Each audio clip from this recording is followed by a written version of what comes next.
많은 것들이 잘 익어가고 있는 모습을 보면 이 햇볕이 참 감사하고 고맙다라는 생각을 들었습니다.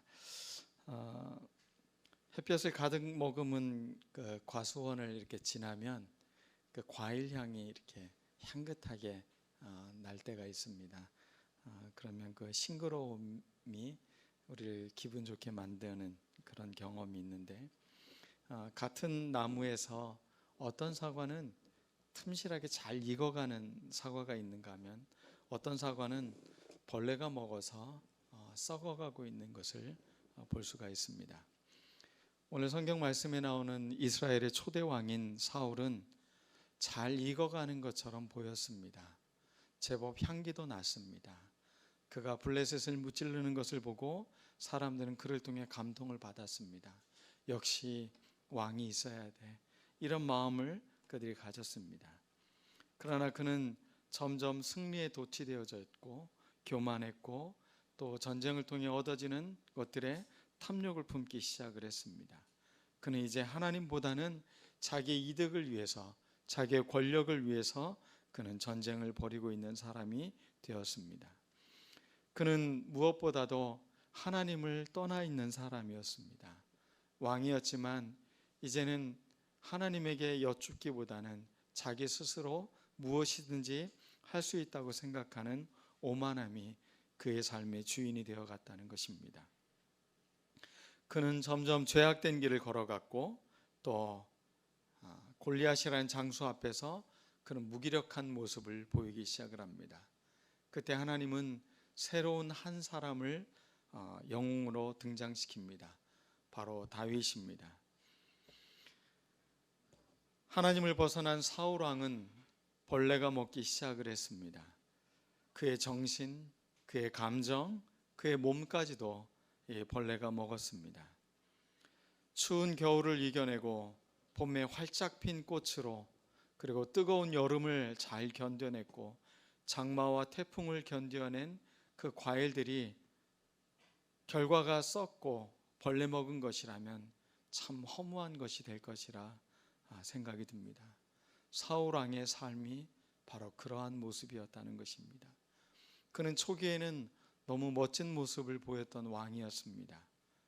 그렇지만 그가 인생의 그 많은 것들을 견뎌낸 그 결과물이 자기 안에 썩어가고 있는 것을 그는 보지 못했다는 것입니다. 인생의 결과가 잘 익어야지 이렇게 썩어간다면 안 될 것입니다. 그래서 종교개혁자 칼빈은 늘 그의 중요한 그 단어가 있다면 코람데오라는 단어였습니다. 하나님 앞에서라는 뜻입니다. 그는 늘 하나님 앞에서 자기의 삶을 다시 한번 조명해보고 돌아보는 삶의 태도를 가졌다는 것입니다. 여러분은 어떻습니까? 여러분의 삶을 돌이켜보고 있습니까? 내 삶이 지금 어느 길로 걸어가고 있는지를 여러분들이 지금 밝히 바라보고 계십니까? 아니면 내 속이 지금 썩고 있는데, 나의 신앙이 뭔가 무너져 내리고 있는데 전혀 그런 것들을 의식하지 않고 그렇게 살아가고 있지는 않은지, 우리가 오늘 우리 자신들을 돌아보는 시간이 되었으면 좋겠습니다. 다윗은 지금 인내의 시간으로 잘 익어가고 있다면, 반면에 사울은 회개의 시간인데 자기를 돌이켜보지 않으면서 그는 마음이 점점 썩어가고 있다는 것입니다. 오늘 성경 본문 19장 전체를 제가 3개의 그림으로 한번 그려봤습니다. 이 성경 이야기를 3장의 그림으로 그려본다면 첫 번째 그림은 이런 그림일 것 같습니다. 벽에 창이 꽂혀 있는 모습일 것입니다. 두 번째 그림은 침상에 누워있는 우상입니다. 다윗을 죽이려고 침상채 들고 그를 그 왕실로 데리고 오라고 해서 사울이 칼을 빼들고 그를 죽이려고 하며 이불을 걷었지만 그 안에는 우상이 누워져 있는 것입니다. 다윗은 이미 도망갔습니다. 그 모습을 바라보고 사울이 뭔가 깨달았다면 그의 인생이 달라졌을 것입니다. 자기가 죽여야 할 대상은 다윗이 아닙니다. 바로 이 우상과 같은 것들을 없애야 되는데 정작 죽여야 될 대상 앞에서 그는 아무것도 하지 않는 그런 왕이 되었다는 것입니다. 세 번째 그림입니다. 그는 이제 19장 후반절에 보면 이제 사람들을, 군사들을 보냅니다. 다윗은 점점 자기를 좁혀오고 있는 그 포위망에 두려워서 그는 이제 사울에게로, 라마나요시라는 그곳에 사무엘에게로 도망을 칩니다. 적어도 사울이 두려워하는 사람 중에 한 사람이 사무엘이기 때문에 그는 사무엘에게 피신을 간 것입니다. 그곳에 군사들을 보내서 다윗을 잡아오라고 시킵니다. 그런데 가는 군사들마다 거기서 예언을 하고 신앙적 체험을 하고 다윗을 죽이기는커녕 오히려 그렇게 다시 돌아오는 겁니다. 몇 번의 군사들을 그렇게 보냅니다. 나중에는 사울왕 자기 스스로가 이제 칼을 들고 다윗을 죽이기 위해 그곳을 찾아갑니다. 그런데 그에게도 역시 예언의 말씀이 임합니다. 신이 임합니다. 그러면서 그는 스스로 왕복을 벗어던지고 벌거벗은 몸으로 예언을 합니다. 그리고 그가 정신을 차렸을 때 그의 자기의 몸은 벌거벗은 수치스러운 모습으로 자기 스스로를 발견합니다. 그런데 그는 여전히 그러한 사건 속에서도 자기를 제대로 바라보질 못하고 있습니다. 이미 그에게는 참 많은 부분에서 썩어가고 있는 모습을 볼 수가 있는 것입니다. 오늘 여러분들 이 세 개의 그림을 여러분들의 머릿속에서 잊지 않았으면 좋겠습니다. 첫 번째 그림은 뭐라고 했죠?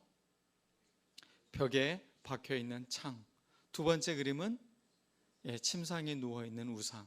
세 번째 그림은 신앙체험 그 이후에 벌거벗은 사울왕의 모습. 그 모습을 여러분들이 잘 기억하고 오늘 말씀을 들었으면 좋겠습니다.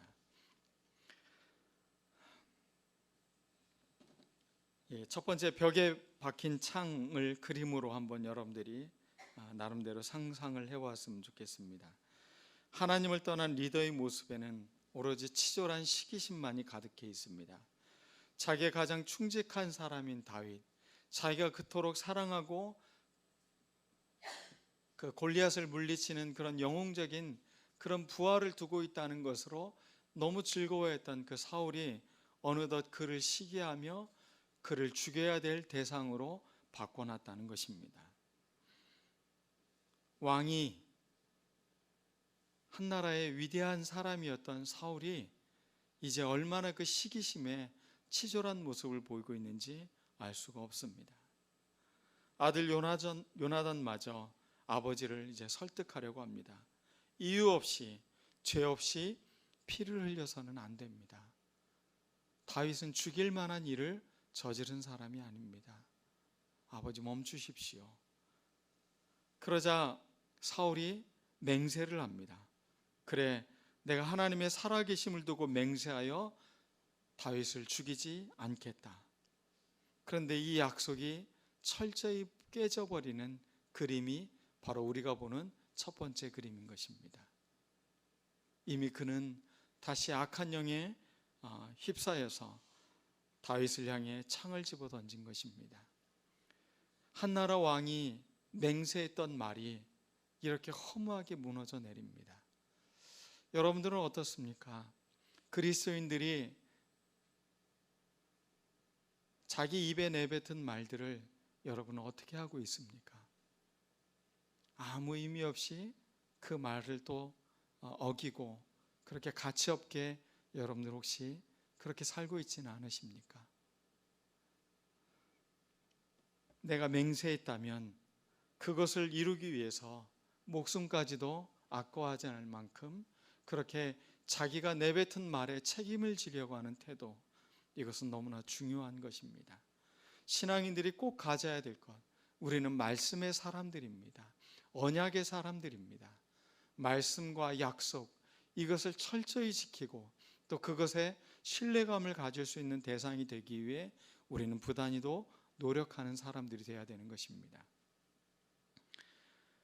제가 아이들하고 살면서 꼭 했던 약속은, 했던 그 태도 중에 하나는 아이들에게 약속한 것은 반드시 지키려고 했다는 것입니다. 그 이유는 아버지가 목사인데 아버지가 하는 말이 의미 없게 들리거나 그것이 가볍게 들리거나 아버지 이야기는 별로 귀를 기울여 들을 필요가 없어, 혹시 그런 말이 될까 봐 약속한 것은 반드시 지키기 위해 부단히도 노력했던 그런 일들이 있습니다. 혹시 제 삶에서 허투루 여러분들에게 말을 하고 그런 일이 있다면 그건 저의 부족함일 것입니다. 그렇지만 여전히 우리는 이것을 지켜가기 위해 우리는 최선을 다해야 됩니다. 내가 약속한 것이 있다면, 내가 허투루 말한 것이 있다면 그것이 반드시 이루어질 수 있도록 최선을 다하는 태도, 그것은 우리에게 참으로 중요한 것입니다. 오늘 사울왕을 보십시오. 그는 얼마나 멋진 왕이었습니까? 그의 외모는 얼마나 멋지고 출중합니까? 그런데 그는 자기가 한 말조차도 지키지 못하는 사람이 되었습니다. 자기의 말조차도 감당하지 못할 악한 영에 휘둘리는 아주 보잘것없는 왕이 되었다는 것입니다. 자기의 시기심으로 보니 다윗은 죽어야 될 존재입니다. 어떤 보편적 생각이나 사고가 있는 사람이 아니라는 것입니다. 사람들의 여론이 어떤지도 전혀 살펴보지 않고 있는 것입니다. 왕이 타락했다는 것은, 지도자가 타락했다는 것은 바로 이것입니다. 자기를 돌이켜 볼 만한 것이 아무것도 없다는 것입니다. 그리고 자기의 말이 아무런 힘이 없다는 것을 그들 스스로가 증명하고 있다는 것입니다. 아무런 의미도 힘도 없는 맹세를 내뱉고 있는 사울, 그에게는 더 이상 의지도 노력도 무엇인가를 지키기 위해서 그런 삶을 헌신하는 사람이 아님을 분명히 보여주고 있는 것이 바로 이 첫 장면인 것입니다. 벽에 박혀있는 창, 그것은 자기가 얼마나 나약한 존재인지를 깨달아야 되는 것이었습니다. 우리 인생은 어떻습니까? 혹시 파괴적이고 누군가를 시기해서 그 사람을 또 적대시하는 마음이 혹시나 있지는 않으십니까? 정신적인 장애를 갖고 있는 사람 중에 가장 힘들고 아픈 것 중에 하나가 아마 조현병일 것입니다. 이 조현병에서는 과대망상도 있지만 피해망상이라는 게 있습니다. 어찌 보면 과대망상이 더 무서운 것 같지만 과대망상은 타인을 공격하지는 않습니다. 그런데 피해망상에 사로잡히면 그 사람은 타인을 공격한다는 것입니다. 요즘 이 조현병에 걸린 사람들이 사람들을 죽이고 또 묻지마 범행을 그런 저지르는 것을 바라봅니다. 피해의식이 얼마나 무서운 것인가. 빨리 우리는 이런 피해의식이 아니라 우리가 얼마나 귀한 존재들로 우리가 이 땅의 삶을 잘 성숙하게 익어가야 될지 거기에 관심을 더 기울이는 우리들 모두가 되어야 될 줄로 믿습니다. 그러기 위해서 이 세상에 꼭 필요한 게 있습니다. 사람과 사람이 공격의 대상이 되어서는 안 된다는 것입니다. 우리가 서로를 보호하고 서로를 살리기 위해서 이런 상상력들이 발휘되어야 되는 것입니다. 오늘 미갈은 남편 다윗을 사랑하는 마음으로 상상력을 발휘합니다. 나의 남편이 지금 아파서 지금 누워 있습니다. 그러면서 잠시 시간을 보낸 이후에 남편은 살려주고 그곳에 우상을 놓고서 양털을 입혀서 마치 사람이 누워 있는 것처럼 그렇게 상상력을 발휘한 것입니다. 요나단도 마찬가지입니다. 사랑하면, 소중히 여기면 이런 상상력들이 발휘가 됩니다. 여러분 안에 이러한 상상력이 죽어 있다면 여러분 마음도 썩어가는 것입니다. 그런데 이런 상상력이 막 생겨요. 사람을 살리기 위해서, 사람들을 돕기 위해서, 한 영혼을 구원하기 위해서 이런 상상력이 발휘되고 있다면 여러분은 지금 잘 익어가고 있는 것입니다.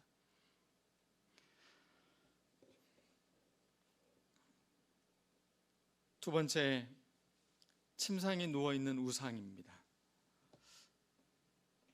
미갈은 남편을 도망치게 합니다.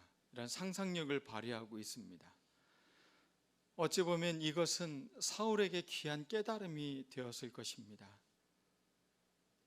자기 스스로가 얼마나 지금 잘못된 길을 걸어가고 있나.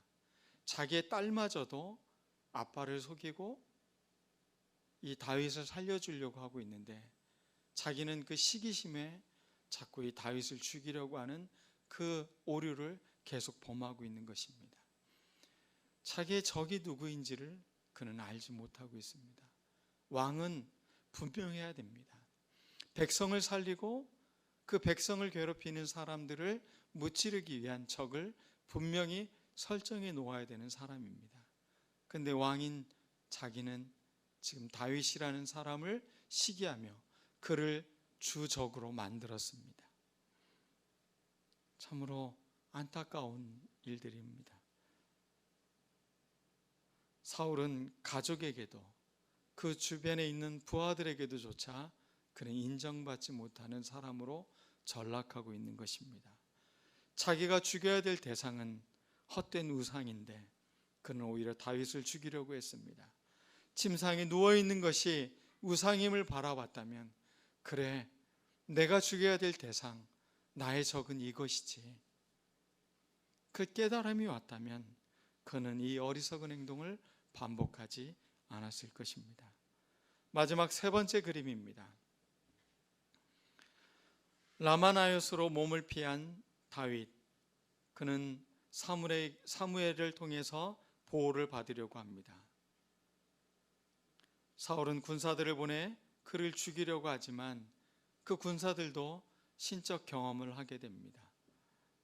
직접 이제는 자기가 나서서 죽이려고 하지만 그도 예언을 하고 아주 극적인 신앙 체험을 하게 됩니다. 그러나 그가 이런 신앙 체험을 하고 난 그의 모습은 벌거벗은 몸이라는 것입니다. 가끔 신앙의 깊은 체험을 하는 분들이 있습니다. 어떤 분들은 예언을 하기도 하고 어떤 분들은 방언을 하기도 하고 신의 은사를 갖기도 합니다. 놀라운 신적 체험을 하게 됩니다. 어떤 사람은 이가 금으로 바뀌기도 합니다. 뭐가 좋은지는 잘 모르겠지만 아무튼 그런 신앙적 경험들을 통해서 우리의 삶이 오히려 부끄러움의 자리에 가 있는 것을 볼 수 있다는 겁니다. 여러분의 신앙 체험이 부끄러움의 결과물이 되어서는 안 됩니다. 신앙의 체험은 더 하나님 앞에 붙들림 받은 삶을 살아내는 것입니다. 사울이 제정신이 돌아와서 자기의 모습을 바라봤다면 내가 정말 부끄러운 행동을 했구나. 내가 참 부끄러운 일을 내가 행하고 있구나.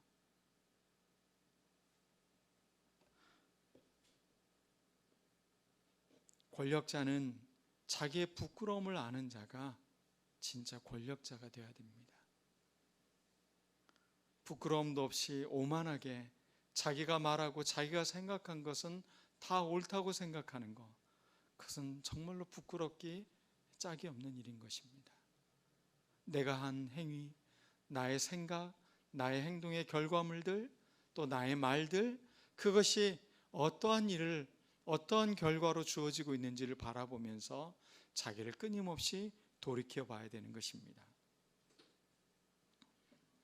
왕의 위엄도 신분도 잃어버린 그저 한 인간으로 전락한 사울, 자기의 진정한 모습이 이것이라는 것을 발견했다면 사울 왕은 그곳에서 다시 썩어가는 것을 도려내고 잘 익어가는 사람이 됐을 것입니다. 그러나 그는 멈추지 않았습니다. 이 썩어가는 자기의 그 생각과 행동들을 그는 여전히 계속 해나가는 모습을 보고 있습니다. 돈과 권력, 이런 것들이 다 무엇입니까? 이것들이 오히려 부끄러움의 결과물이 된다면 그것은 아무런 축복이 될 수가 없는 것입니다. 우리가 신앙의 어떤 극적 체험을 하고 아무리 위대한 일들을 한다 할지라도 그것이 하나님 앞에 부끄러운 결과물로 남는다면 그것은 오히려 수치스러운 일이 될 수 있는 것입니다.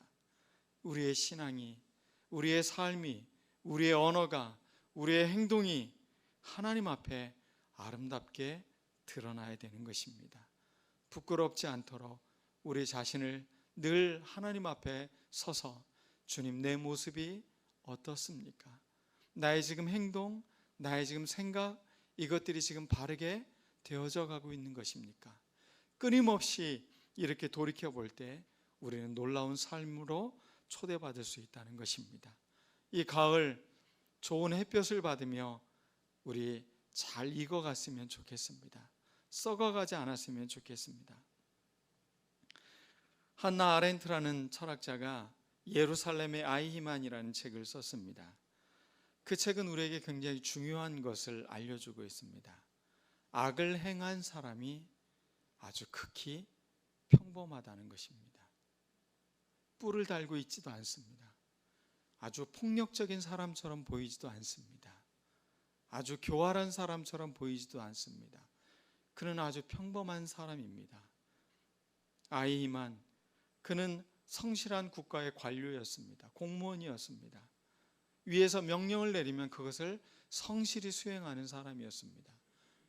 그런데 그는 자기가 그렇게 성실히 행한 일이 사람들을 엄청나게 죽이는 가스실로 보내고 있다는 것을 깨달았다면, 그가 그것에 문제의식을 가졌다면 그의 삶은 달라졌을 겁니다. 문외화적인 충성, 그 결과가 어떻게 올지 생각하지 않는 것, 나의 삶의 결과들이 어떤 결과물로 남을 것인지를 생각하지 않는 무책임한 태도, 그것들은 이 아이히만과 똑같은 삶의 태도를 취하며 살아가는 것입니다. 그는 아주 충실한 사람이었습니다.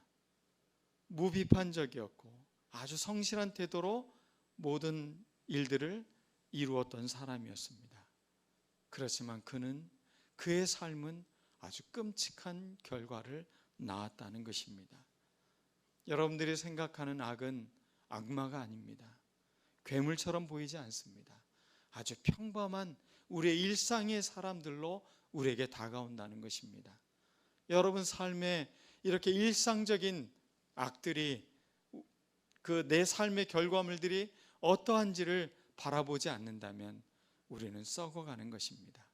우리가 이것을 잘 발견하고 우리가 하나님 나라 백성으로, 하나님의 사람들로서 그렇게 잘 생명을 살리고 상상하며 사람들을 도울 수 있는 우리들 모두가 되었으면 좋겠습니다. 하나님의 사람들이 가져야 할 진정한 힘은 바로 이것입니다. 부끄러워할 줄 알고 하나님 앞에 서려고 하는 마음, 매일매일 날마다 하나님 앞에 서려는 모습, 그 모습을 잃어버리는 순간 우리는 부패해 가는 것입니다. 우리의 최고의 방부 역할은 바로 하나님 앞에 서 있는 우리인 것입니다. 우리가 아침에 일어나서 저녁에 잠들 때 주님께 기도하며, 주님, 오늘 나의 하루는 어땠습니까? 부끄럽진 않았습니까? 내가 하나님 말씀과는 멀리 내 욕망을 쫓아 살지는 않았습니까? 매일매일이 이렇게 말씀 앞에, 하나님 앞에 우리가 부끄럽지 않게 살아가려고 할 때 우리는 이 가을에 아름답게 익어가는, 잘 익어가는 과일처럼 그렇게 우리의 신앙이, 우리의 삶이 그렇게 향기롭게 익어가는 우리들 모두가 될 줄로 믿습니다. 오늘 말씀을 기억하면서 주님,